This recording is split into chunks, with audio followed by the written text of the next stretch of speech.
Hello everybody, it's been a little over a year since I did my initial unboxing and review of the Knipex 1372-8 wire stripper, and I promised in that video I would do a year follow-up.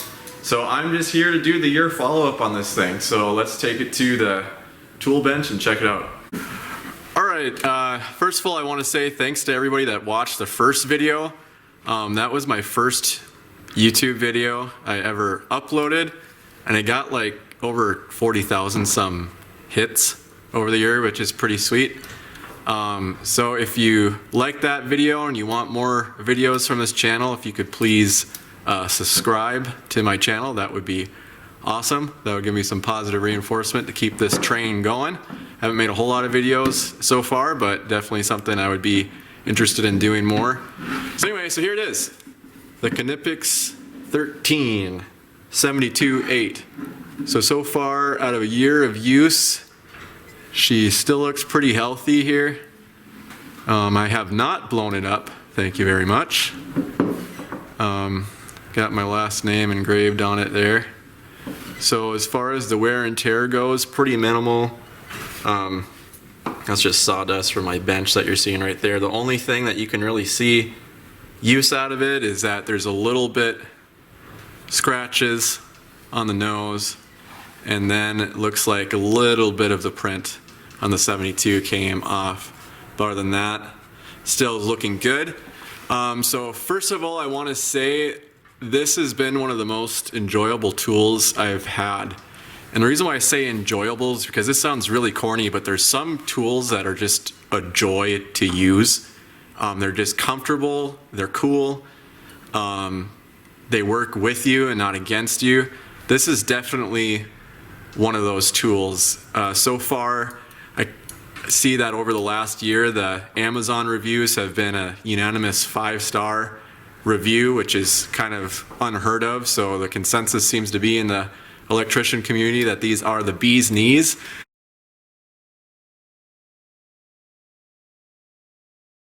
I did notice that a lot of my viewership and a lot of the subscriptions and comments I got were international, which is super awesome that I've been able to reach international audience like that. But I think the reason why is because Knipex is probably a little bit more popular outside of the United States than in the United States, and I really don't know why. I mean, Klein does a lot of things right, but there's a lot of good out of the Knipex tool line as well that is probably underutilized in the United States. So, okay, so what's my complaints with this thing over the year? I got 2 complaints with this thing over the last year. Not too bad. The first thing is that the screw cutting on this is phenomenal. That never was really a problem. I'll grab an 832 right now. I was just cutting some 832s with this last week, doing some pendant lights. But the idea is that you have to come at it at a little bit of an angle, upward angle like that.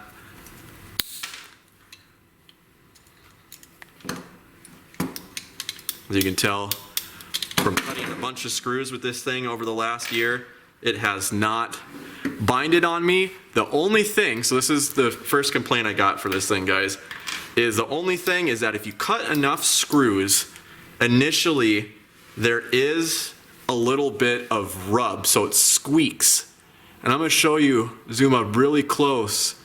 You can see kind of the rub mark on the metal there from when it would just get a little tight, just tighten up a little bit on me when I would cut too many screws with this thing. Where it would rub just a little bit, and then as you let go of it, it would squeak. All I did to fix that problem is just get a little bit of WD-40 squirt in that thing, and that took care of it right away. Now, that hasn't happened in probably 9 months maybe. So the first 3 months of use, I noticed it was get a little squeaky when I would cut these screws, but it kind of went away. And like I say, it first solved that problem from doing the WD-40. So that was one issue. Another issue is if you're stripping wire and you're kind of just whatever, doing your thing, not paying too much attention, sometimes this locks on you by accident. Now, I don't know if that's user error or if that's a design error, but I'm just throwing it in there as that's my second out of my 2 complaints, is that sometimes I would be working and then whoop, it locks on me, so then I have to go unlock it. Other than that, this has been, you know, I almost want to say the most enjoyable tool I've owned. I wanted to do this review with a friend of mine. I bought him one of these for Christmas that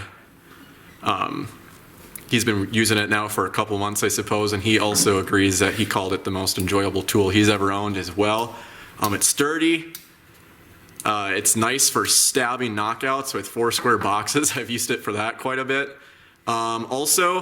I haven't used this for splicing as much as I've kind of used it almost like a channel lock in certain situations, or just like as any other general use plier.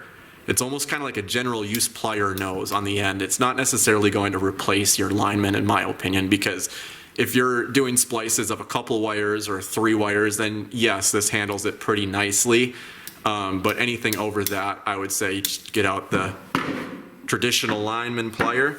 Now I'm going to bring one last thing to your attention while I still got you, if you're still watching out there in TV land.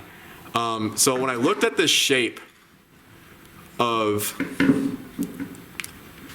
these holes for the stripper holes, it kind of reminded me a little bit of kind of the grooved teeth of a romex stripper a little bit. So what I thought I would demo for you that I have used this thing for too is, here we go, there's a little bit better of a visual on it. When you go like that, it kind of looked like my romex stripper to me with that. So I have used this thing for stripping romex as well. I'm sure it's not intended for that use, but I figure I'd just show you what that looks like. So I'll just hit some, this is some 14.3 here.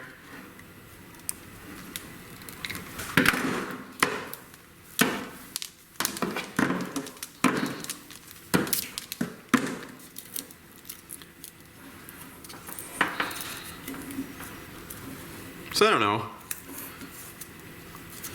They can kind of strip romex. I'm sure you're not supposed to do it, but that's another thing I have used it for, I guess, in a pinch.